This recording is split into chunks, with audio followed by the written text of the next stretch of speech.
Now the thing that makes a HEMI, the heads.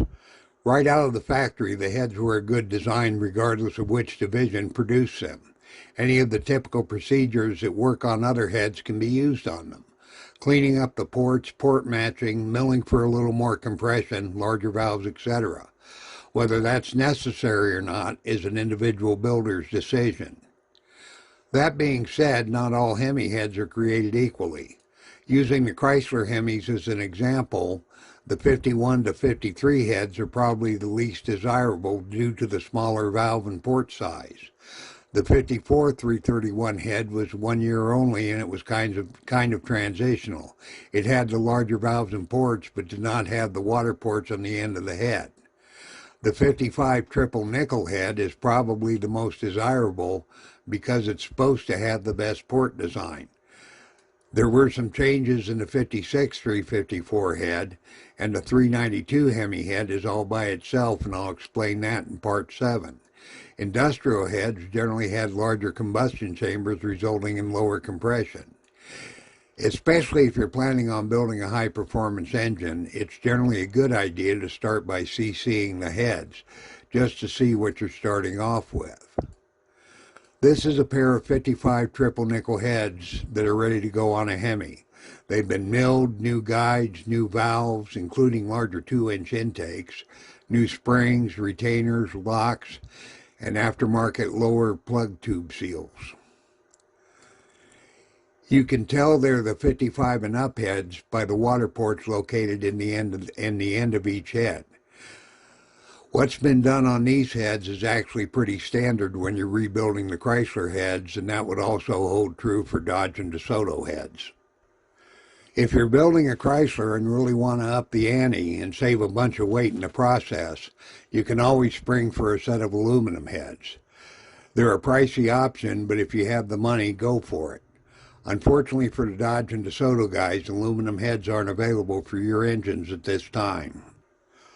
One thing to consider when having your heads reworked is the head gaskets you're going to be using. You're naturally going to make sure you get the correct ones for the year of the engine you're working on. One thing a lot of people don't take into account is the type of head gaskets you're using. When these engines were assembled at the factory, they used a steel shim head gasket that had a compressed height of around 20 thousandths. The most commonly available head gaskets, and the ones normally found in the rebuild gasket sets, are composite and run anywhere between 40 and 50 thousandths compressed height. You may want to figure out the difference in the head gasket thickness and consider milling that amount off the heads. The factory service manual will list the compressed height of the factory gasket, and the gasket manufacturer should be able to provide the compressed height of their head gasket. When you took your heads apart, you probably noticed that they used studs for both the exhaust manifold and the valve covers. You might be tempted to replace these with bolts or be using headers where you don't have room for a stud and nut and have to use header bolts. Chrysler had a reason for using studs.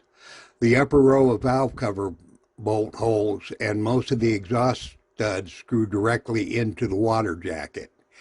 If you replace the studs with bolts, you will want to drain the coolant before you remove the bolt, and you'll also want to use sealant on the stud or bolt when you install it. On a side note, the timing cover bolts also screw into the water jacket. The majority of the first-gen HEMIs came with hydraulic lifters and non-adjustable shaft-mounted rockers. If you're using a reground camshaft, you should know that in the regrinding process, the base circle of the cam was reduced. Even on a new cam, there's no guarantee that the cam has the same size base circle as an original cam. During a normal rebuild, some procedures like milling the heads, thicker head gaskets, or resurfacing the rocker arms also change the distance between the lifter and the rocker arm. In order to get the proper lifter preload with hydraulic lifters, it's pretty much always recommended that an adjustable valve train or custom length push rods be used on the early HEMIs. If you're lucky enough to have scored an engine that originally had a solid lifter cam and came with adjustable rockers, you're all set whether you use a solid lifter cam or a hydraulic cam. Used adjustable rocker assemblies sometimes come up for sale, but they're generally pricey. They also require either a special factory valve cover or a taller aftermarket valve cover. If the engine you find has these valve covers on it and they're original to the engine, you're in luck. You found an engine from a 1955 C300, 56 300B, 57 300C, or 58 300D. These were the high-performance HEMIs that all came with solid lifter cams and adjustable rockers. These were the only engines that used these firepower valve covers with the dimples for exhaust rocker clearance. Chrysler did make other valve covers with the dimples, however. All the industrial engines had exhaust rocker dimples, as did the marine valve covers. I've had the covers off a couple industrial HEMIs, and underneath them were non-adjustable rockers and a hydraulic cam, and I understand that's pretty normal.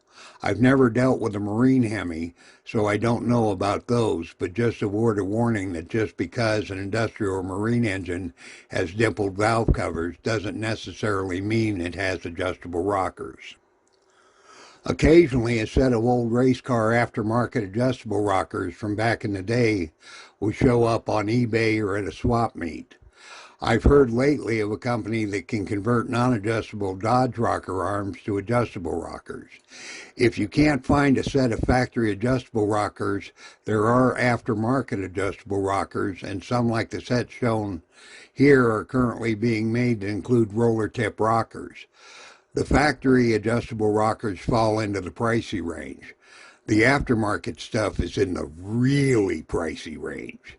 And you will need to run them with taller aftermarket valve covers for clearance, which is an additional expense. Probably the cheapest alternative, and the one I use, are adjustable push rods. These are available and work well. They are a pain to adjust, especially on the intakes. However, with a hydraulic cam, it's a job you should only have to do once.